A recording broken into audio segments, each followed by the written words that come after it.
Every woman plays a game you never see. Not with fists, not with obvious threats, but with whispers, silences, and invisible strings that bend a man's will. What is the one move every woman makes? A move that rewires a man's mind, reshapes his loyalty, and locks him in a cage he doesn't notice? No one. The hidden strings of manipulation. Picture this. You're sitting across from her. She doesn't shout, she doesn't threaten, she only turns her face away. The silence burns. Your chest tightens. You want to fix it. You want her smile back. Without realizing, you've taken the first step into her control. That's manipulation. Not the Hollywood kind with hypnotic spirals or villainous speeches. The real manipulation is quieter, deadlier. It's the art of steering your emotions until you move exactly where she wants. Why is it so effective? Because human beings are slaves to connection. Studies show social rejection lights up the same areas of the brain as physical pain. When she withholds warmth, your brain interprets it as danger, as if you've been cut open. The instinct is to chase relief. This is why men often find themselves apologizing for things they didn't do. It's not logic, it's survival. The invisible string tugs and you dance. Think of it like chess. The queen is the most powerful piece, not because she smashes every pawn head-on, but because her presence covers the entire board. Similarly, a woman doesn't always push directly. She influences by positioning, by silence, by subtle disapproval. Most men assume manipulation is conscious, that she sits there plotting every move like a general in war. But the truth is darker. Much of it is subconscious. Women don't need a manual. Centuries of social evolution sharpened instincts that keep them secure in relationships. Here's the myth and fact. Myth. Manipulation is always malicious. Fact. Manipulation is survival. In history, women without influence were powerless. Emotional manipulation became the ultimate equalizer, a way to control outcomes when brute force wasn't an option. Freud called it repetition compulsion. A woman who grew up needing to win approval from her father learns the power of silence, of tears, of affection withheld. And later, she replays the same script with her partner. Not out of cruelty, but because it's the only language of control she knows. But here's the part most men never ask. If she pulls the strings, why don't you cut them? The answer is simple. Because you don't even see them. And once the strings are invisible, the next step is setting triggers. The exact buttons that guarantee your reaction. Most men think love is about giving. But what if giving is just the result of a trigger she planted inside you? Number 2. Emotional triggers, the weaponized switch. Every man has hidden switches. Push one and he reacts instantly. A woman who knows him well doesn't need to fight. She only needs to press. Maybe your switch is rejection. Maybe it's comparison. Maybe it's the quiet accusation that you're not good enough. Imagine this scene. A man comes home late from work. He's exhausted. He doesn't want to argue. His girlfriend doesn't scream. She doesn't insult him. Instead, she sighs and says, "You're just like your father." That's it. But if his father was cold, unreliable, abusive, the words are a dagger. She didn't argue about dinner or time. She activated a wound from childhood. Suddenly, he's not defending himself against her. He's fighting the ghost of his father. That's the brilliance of triggers. They bypass logic. They make you react to old pain, not current reality. Psychologists like B.F. Skinner showed how conditioning works. Reward or punish a behavior long enough and the subject reacts automatically. In relationships, this looks like a smile when you comply, a cold shoulder when you resist.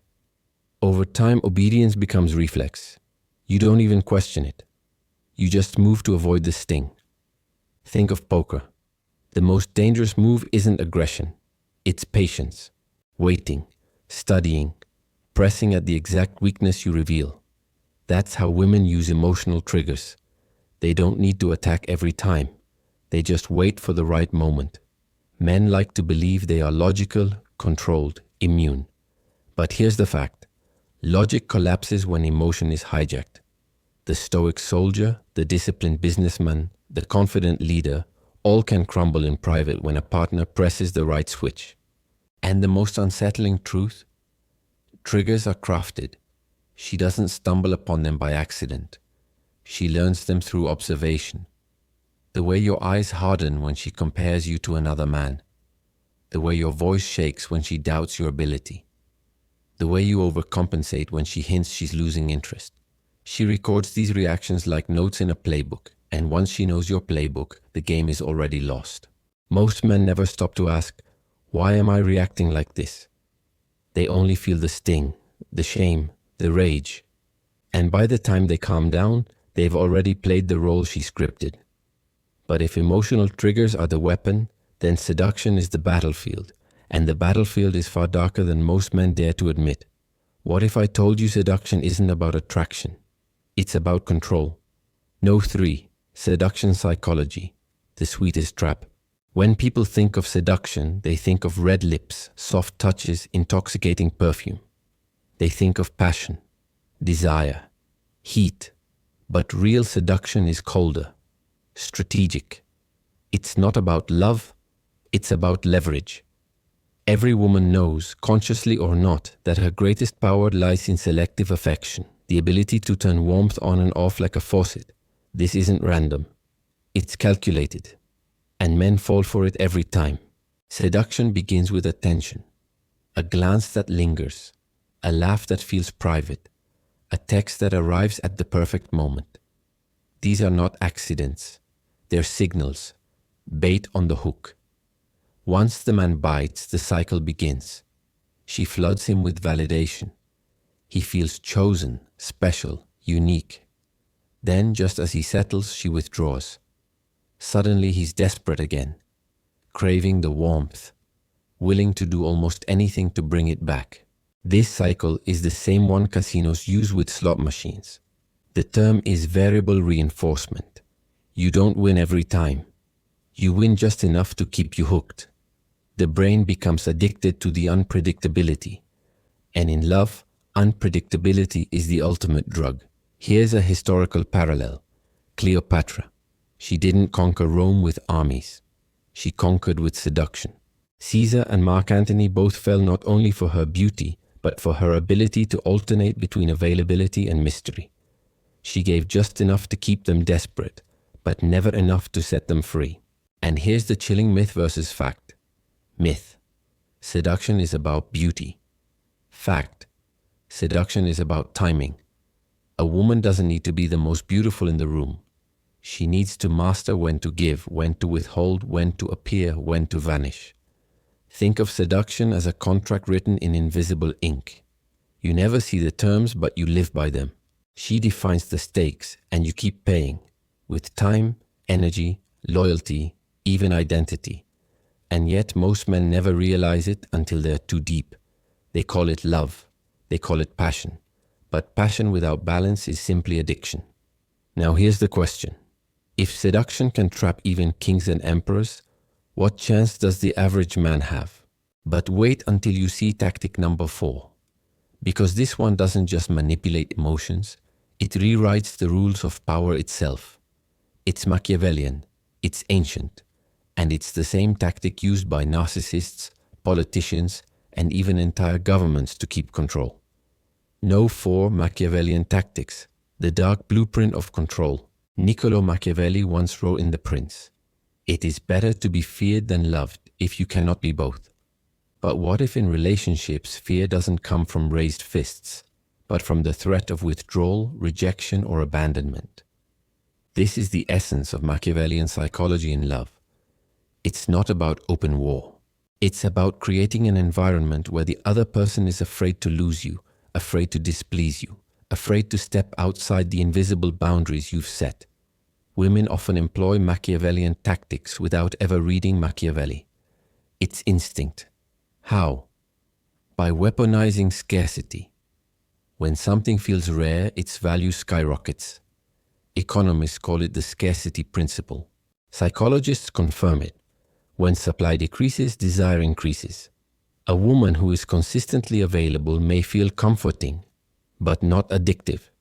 A woman who withdraws affection suddenly, who disappears at the right moment creates scarcity, and scarcity breeds obsession.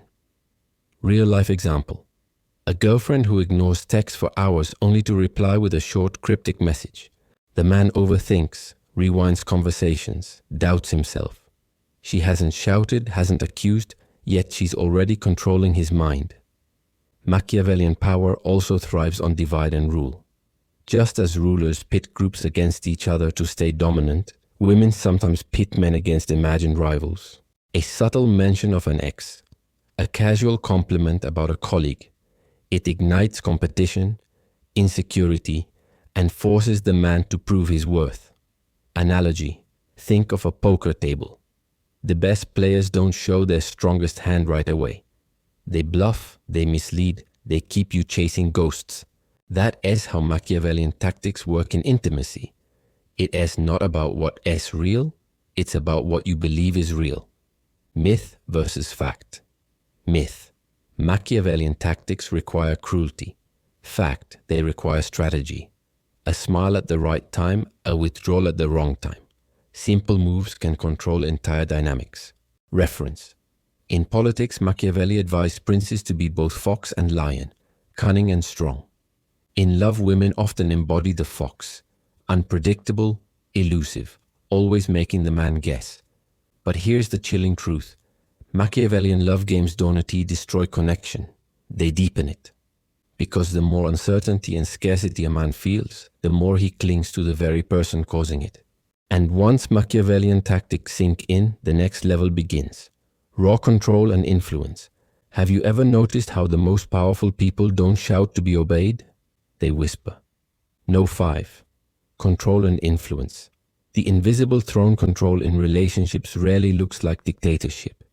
It looks like gentle influence, like a suggestion disguised as your own idea. This is the essence of covert power, making someone want what you want. A woman doesn't need to say, do this. Instead, she says, I just feel so safe when you handle things like that. What happens? The man associates action with validation. He's not commanded, he's rewarded. That's influence. Real life example. A wife who says, I love when you take the lead. The man unconsciously starts taking the lead more often. He thinks it's his choice. It isn't. It's her framing. Psychologist Robert Cialdini, in his book Influence, outlines principles like reciprocity, social proof, and authority. Women often use these principles naturally. Reciprocity. I did this for you. Don't you think you should? Social proof. Other men would never let this happen. Authority. My father always handled things this way. These statements subtly reshape behavior without direct confrontation. Analogy. Think of steering a horse. You don't drag it violently. You pull reins gently, guide the direction, and let the horse believe it chose the path. That's influence in love. Myth versus fact. Myth. Control always looks oppressive. Fact. The most dangerous control is invisible. If you don't see it, you don't resist it. Reference. Freud spoke of transference. How people project emotions from past relationships onto current ones. Women who master influence tap into this instinct. By echoing parental approval, by triggering familiar wounds, they harness unconscious loyalties. But here's the secret. Influence isn't about domination. It's about dependency. The more a man ties his identity, choices, and happiness to her approval, the less freedom he actually has. And this dependency is the perfect setup for relationship mind games, the kind that blur the line between love and control, care and cage. Why do so many men feel trapped in relationships they chose willingly? No. 6. Relationship mind games. The double-edged sword. Mind games in love are older than romance itself. They're not accidents. They're patterns of power. Game 1. Hot and cold. One day she floods you with affection. The next she's distant. You spend hours replaying what you did wrong. The truth? You did nothing. The game is designed to keep you off balance, and the less stable you feel, the more desperate you become for her stability. Game 2. Guilt traps. Ever heard this line? If you loved me, you would... That's not a request. That's emotional blackmail. It weaponizes love, turning it into a test you can never fully pass. Each act of sacrifice proves devotion, but the bar keeps moving. Game 3. Projection. She accuses you of being selfish, while she withholds affection. She accuses you of lying while hiding her own truths. Projection isn't just deflection, it's control. If you're busy defending yourself, you're not noticing her games. Real life example. A man tries to set boundaries. I need some time alone. She responds, why are you abandoning me? Now he's trapped. Either he gives up his boundary or he feels like a villain. Either way, she wins. Analogy. Mind games are like a maze. Each turn feels like progress, but you're only moving deeper into the trap. Myth versus fact. Myth. Mind games mean she doesn't love you. Fact. Mind games can exist alongside genuine affection. Love doesn't cancel manipulation. In fact, it makes it easier. Because the more you love, the more blind you become to the trap. Reference. Psychologist Eric Berne, founder of transactional analysis, studied games people play, predictable patterns of manipulation in relationships. One example, the Now I've Got You game, where one partner sets a trap and punishes the other for falling into it. Sound familiar? The cruel paradox is this: the very games that make you feel powerless often deepen your attachment. Because the more confused you are, the more you crave clarity. And the only person who can give you that clarity is the one playing the game. This is why men stay, why they rationalize, why they excuse behavior they'd never tolerate from anyone else. The mind games twist pain into proof of love. But here's the darkest level. Beyond tactics, beyond influence, beyond games, lies subconscious manipulation. The tricks that bypass thought entirely and rewire the way you see the world. And once you understand this, you'll never look at relationships the same way again. No 7. Subconscious manipulation, the deepest trap. What if I told you the most dangerous manipulation isn't what she says? It's what she plants in your subconscious. Conscious arguments you can fight. Emotional triggers you can resist with awareness. But subconscious manipulation, you don't even know it's happening. Here's how it works. The subconscious is a sponge. It absorbs repeated signals and writes them into your identity. A woman who subtly repeats phrases like, "You're always distracted," or "You're just not reliable," is programming identity at a deeper level. Over time, the man doesn't just hear it, he believes it. Real life example. A husband once confident in his career begins doubting himself because his wife often says, "Don't mess this up." Eventually, he associates himself with failure before he even tries. She doesn't need to criticize loudly. The subconscious does the work. Psychologists call this priming. Repeated exposure to certain words, symbols, or moods changes future behavior without conscious awareness. Advertisers use it to make you buy. Politicians use it to make you obey. And in love, women use it, knowingly or not, to make you conform. But subconscious manipulation doesn't stop with words. It hides in routines. The way she rewards you for certain behaviors. The way she withholds touch until you comply. These patterns sink into habit until you don't see them as games. You see them as normal. Analogy: think of a hypnotist. He doesn't force you to sleep. He repeats, whispers, embeds commands until you surrender. Subconscious manipulation works the same way. You think you're awake, but you're walking under a spell. Myth versus fact. Myth. Manipulation is always deliberate. Fact. Many women don't consciously plot these moves. They've internalized them from mothers, movies, culture, and past relationships. The effect, however, is the same. The man becomes a character in her script. Reference. Sigmund Freud believed the unconscious drives most of our choices, and Carl Jung expanded it further, arguing that relationships project archetypes onto each other. When she says, "You're just like your father," she may not just be insulting. She's casting you into an archetype in her psyche. And once you accept the role, your own subconscious begins to obey it. Here's the chilling truth. Subconscious manipulation doesn't simply control your actions. It reshapes your identity. And a reshaped identity is the ultimate prison because you don't even know you're locked inside. So what does every woman do to her man? She plays with silence, triggers, seduction, Machiavellian scarcity, influence, mind games, and subconscious rewiring. Not because she is evil, but because these tools have been refined over centuries as weapons of survival. The question isn't, does she do it? The question is, do you see it before it's too late?